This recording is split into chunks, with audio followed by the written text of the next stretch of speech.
કચ્છના આકાશમાં ડ્રોન મંડરાઈ રહ્યો છે। વહેલી સવારે કચ્છીઓ ખાટલામાં આંખ ખુલતા જ ડ્રોન ઉડતો જોયા હતા।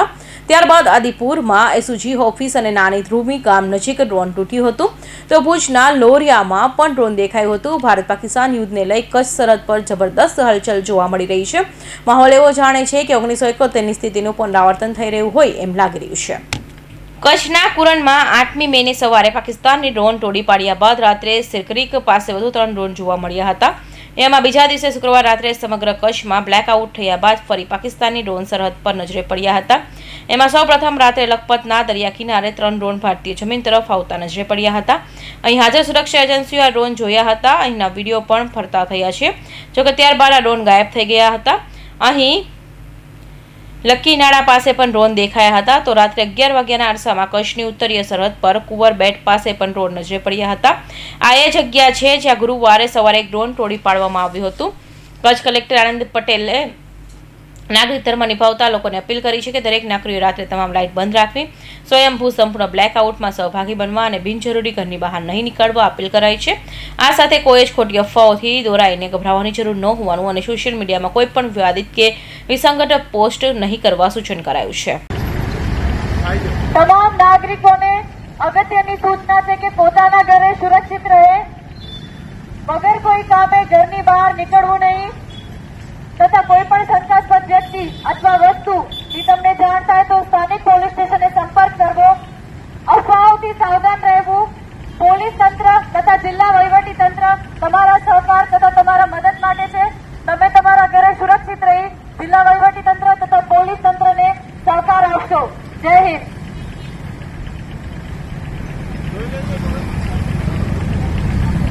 કોઈપણ વિપરીત પરિસ્થિતિમાં આપણે તમામ કચ્છના નાગરિકો હંમેશા મક્કમતાથી કાર્યરત થતા હોઈએ છીએ। આપણે હાલની પરિસ્થિતિથી તમામ અવગત છીએ। કોઈપણ નાગરિકે આ પરિસ્થિતિમાં ગભરાવાની જરૂરિયાત નથી, પરંતુ આપણે સૌએ સતર્કતા દાખવવાની ચોક્કસપણે જરૂરિયાત છે। આ પ્રકારની પરિસ્થિતિઓમાં એક નાગરિક તરીકે પણ આપણે નાગરિક ધર્મ બજાવવા માટે સુસજ્જ બનીએ એ અપેક્ષિત છે। કોઈપણ પ્રકારની અફવા ઉપર આપણે ધ્યાન ના આપીએ। કોઈપણ પ્રકારના એવા વિવાદિત પોસ્ટ હોય, અસંગત બાબતો હોય, એને સોશિયલ મીડિયાના કોઈપણ પ્લેટફોર્મના માધ્યમથી આપણે એને ન ફેલાવીએ। હાલમાં આપણને ખ્યાલ છે ડ્રોન ઉડાડવું, ફટાકડા ફોડવા, આ પ્રકારની જે પ્રવૃત્તિઓ છે કે જે લોકોમાં ભય ઉપસ્થિત કરી શકે છે, એવી કોઈપણ આપણે બાબતોથી દૂર રહીએ એ પણ અપેક્ષિત છે। આપણે વહીવટીતંત્ર તરફથી બ્લેકઆઉટની અથવા તો કોઈપણ સૂચનાઓ આપવામાં આવતી હોય એને ખૂબ ગંભીરતાથી આપણે લઈ અને એનું ચુસ્તતાપૂર્ણ આપણે પાલન કરીએ એ પણ નાગરિકો પાસેથી અને આપણા સૌના પાસેથી એ અપેક્ષિત છે। ત્યારે આપણે સૌ એનું પાલન કરવા કટિબદ્ધ બનીએ। ખાસ કરી કચ્છના જે આપણા નાગરિકો છે એ નાગરિકોને મારી એ પણ અપીલ છે, આપણે હાલના સંજોગોમાં બિનજરૂરી રીતે આપણી અવરજવર ક્યાંય પણ હોય એ ટાળીએ।